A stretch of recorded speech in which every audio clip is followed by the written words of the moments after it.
Hi guys, kain tayo dito sa lagay ko lang sa Sunday. Ang daming tao guys. Sobrang tao ngayon guys. Kararating lang namin, nag-ice cream siya guys. Ice cream na kagad. Ano?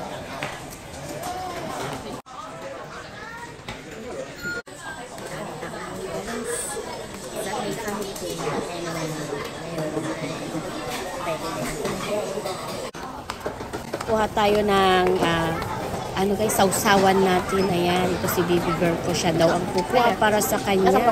Kaya naman ito, nasa ano minsan ang sarap ng ating hot pot guys, mini hot pot.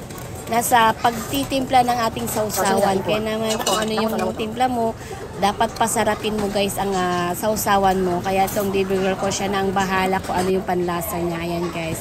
Ganito guys yung sausawan. Oh. Para siyang shadyang guys. So yan na nga guys.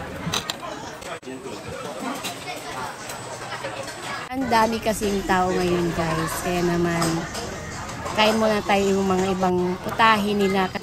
So habang naghihintay ng ating in-order na hot pot, kakain muna tayo ng pansit guys. Ito ang aking hobby. Feel na feel kumain ng pansit. Ayan din ang aking baby girl. So ayan na nga guys. Ready na rin ang aking baby boy kasi parating ng aming order na hot pot. Simpleng hot pot lang guys. Mini hot pot. Alam niyo ba guys na ang hot pot dito sa Taiwan naging normal na kainan na po dito. Hindi gaya dyan sa Pilipinas na ang hot pot ay parang napaka-special kung kakain na tayo dyan sa hot pot. Dito guys, simpleng-simple parang kainan lang dito sa labas. Marami kasing ano guys, hot pot dito sa Taiwan. Kahit saan ka pumunta sa part dito sa Taiwan guys, merong mga hot pot. Sa halagang 160 mo guys dito, makakain mo na yung ano guys, hot pot na ganito plus mga libreng ice cream, pancit, drinks. Ayan, unlimited na yan guys. May rice pa, unlimited.